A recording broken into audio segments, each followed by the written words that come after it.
wabarakatuh. Selamat pagi semuanya. Gimana kabarnya kalian hari ini? Alhamdulillah baik semua ya. Sebelum kita memulai pembelajaran pada pagi hari ini, alangkah baiknya kita berdoa terlebih dahulu. Berdoa dimulai. Berdoa selesai. Oke, Ibu akan absen dulu ya.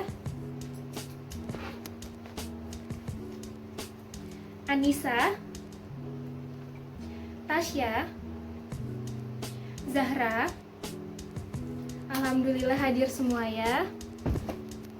Sebelumnya Ibu ingin bertanya nih untuk sebelum memulai pembelajaran pada pagi hari ini, apakah masih ada yang ingat pembelajaran minggu lalu kita membahas mengenai apa? Iya, betul sekali Tasya. Pembelajaran minggu lalu kita membahas mengenai pembelahan sel, yang lebih tepatnya mengenai pembelahan mitosis dan pembelahan meiosis. Juga kita mempelajari struktur dan fungsi dari organ sistem reproduksi pada manusia. Nah, untuk pada pagi hari ini kira-kira ada yang tahu kita akan membahas mengenai apa? Atau sebelumnya di rumah tadi malam sudah ada yang baca-baca nih? Oke, betul sekali Zahra. Semalam sudah baca ya di rumah? Iya, betul sekali. Untuk pembelajaran pada pagi hari ini, kita akan membahas mengenai masih berhubungan dengan pembelahan sel, yang lebih tepatnya pembelahan sel kelamin, yaitu gametogenesis.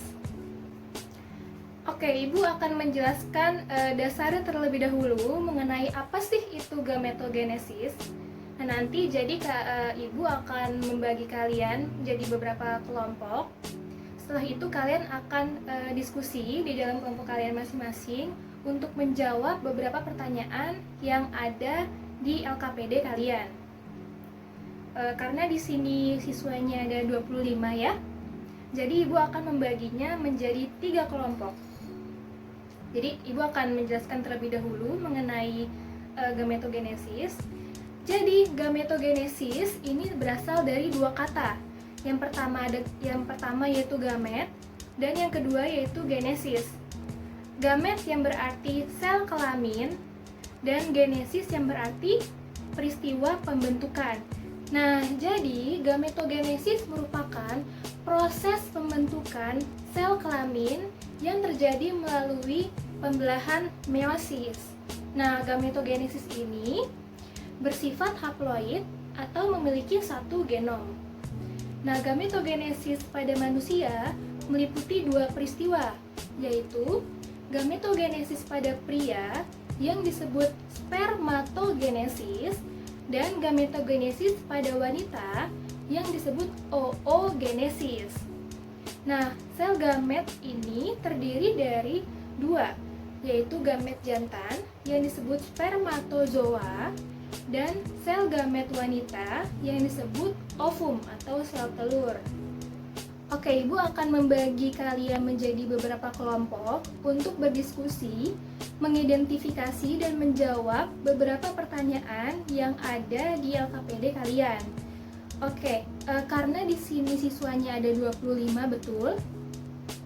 Ya, Ibu akan membagikan kalian menjadi 3 kelompok, di mana yang kelompok 1 terdiri dari 9 orang dan 2 kelompok lainnya terdiri dari 8 orang. Jadi Ibu akan membagikannya seperti ini. Absen 1 sampai absen 9 itu merupakan kelompok 1. Absen 10 sampai absen 17 merupakan kelompok 2 dan sisanya merupakan kelompok 3 ya. Oke, silakan kalian duduk secara berkelompok sekarang. Oke, sudah. Silakan kalian buka LKPD kalian halaman 30.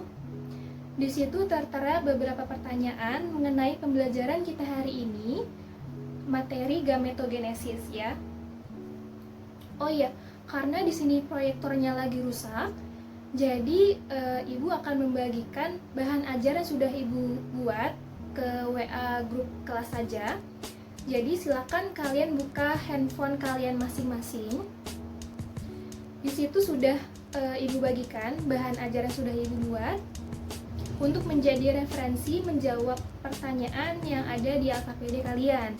Juga Ibu bebaskan untuk kalian menjawab beberapa pertanyaan yang ada di LKPD.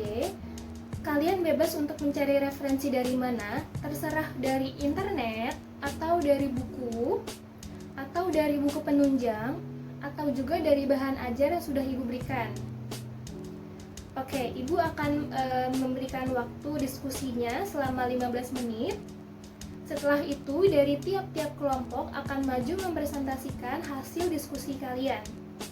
Oke, Ibu akan memberikan waktu 15 menit dari sekarang. Oke, waktu sudah habis. Silakan dari tiap-tiap kelompok untuk maju ke depan mempresentasikan hasil diskusi kalian. Dan kalian yang tidak maju diharapkan untuk memperhatikan teman-teman kalian yang maju presentasi ya. Silakan dari tiap kelompok untuk maju ke depan. Alhamdulillah, dari 3 kelompok sudah sangat bagus mempresentasikannya, juga menjawab beberapa pertanyaan yang ada di LKPD kalian. Oke, sekarang Ibu akan membahas sekaligus melengkapi dari apa yang sudah kalian diskusikan di tiap-tiap kelompok ya. Dimulai dari pertanyaan yang pertama, yaitu apa sih yang dimaksud spermatogenesis dan oogenesis? Jadi spermatogenesis merupakan proses pembentukan sel sperma atau sel gamet yang dimiliki oleh laki-laki, di mana spermatogenesis ini dimulai ketika anak laki-laki masuk masa pubertasnya dan akan berhenti apabila pria tersebut atau anak laki-laki tersebut meninggal. Jadi akan terus memproduksi sel sperma atau sel gamet itu sampai laki-laki tersebut meninggal. Kemudian oogenesis merupakan proses pembentukan sel ovum atau sel gamet yang dimiliki oleh perempuan.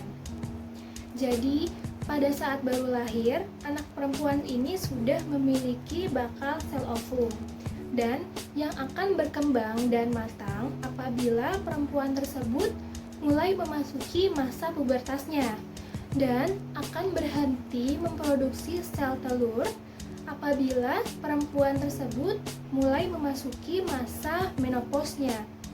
Jadi berbeda ya antara spermatogenesis dan oogenesis. Apabila spermatogenesis ini berhenti memproduksi sel spermanya apabila pria tersebut meninggal, sedangkan akan berhenti memproduksi sel telur apabila anak perempuan atau perempuan ini sudah memasuki masa menopausnya. Pertanyaan yang kedua yaitu di mana tempat spermatogenesis dan oogenesis. Jadi, di mana tempat spermatogenesis terjadi? Ya, betul di testis, tapi lebih tepatnya di tubulus seminiferus, yaitu saluran panjang yang berkelok-kelok dekat testis. Selanjutnya, oogenesis terjadi di betul di ovarium, tapi lebih tepatnya di folikel ovarium. Oke, pertanyaan yang ketiga yaitu proses spermatogenesis dan proses oogenesis. Oke, di sini Ibu harap kalian menyimak dengan baik agar bisa dimengerti ya. Oke, tahapan spermatogenesis yang pertama yaitu dimulai ketika sel primordial ini berdiferensiasi menjadi spermatogonium yang bersifat diploid mengandung 46 kromosom. Spermatogonium ini akan melanjutkan pembelahan, yaitu pembelahan secara mitosis yang nantinya akan menghasilkan spermatosit primer yang masih bersifat diploid.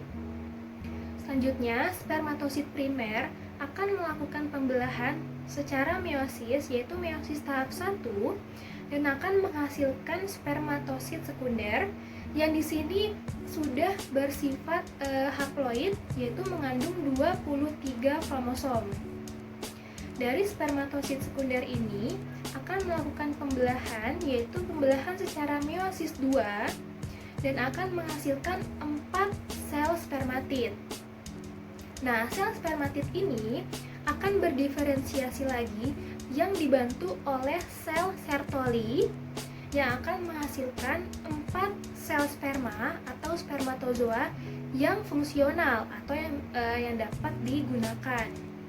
Perlu kalian ketahui bahwa dari keempat sel sperma atau spermatozoa ini kromosomnya berbeda-beda. Ini yang dinamakan adanya keanekaragaman. Maksudnya apa sih keanekaragaman ini?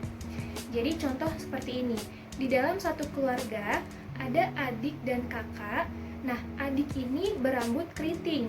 Nah, yang kakak ini berambut lurus. Ini yang dinamakan adanya keanekaragaman.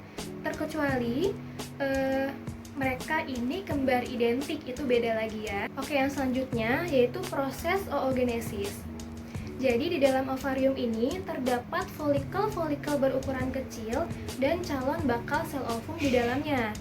Nah, folikel ini akan berkembang semakin besar menjadi folikel primer, kemudian berkembang kembali menjadi folikel sekunder, dan pada akhirnya akan menjadi folikel yang matang. Nah, selama folikel ini berkembang, calon bakal sel ovum akan melakukan pembelahan secara mitosis dan akan menghasilkan oogonium yang bersifat diploid. Nah, oogonium ini akan melakukan pembelahan secara mitosis menghasilkan oosit primer yang masih bersifat diploid.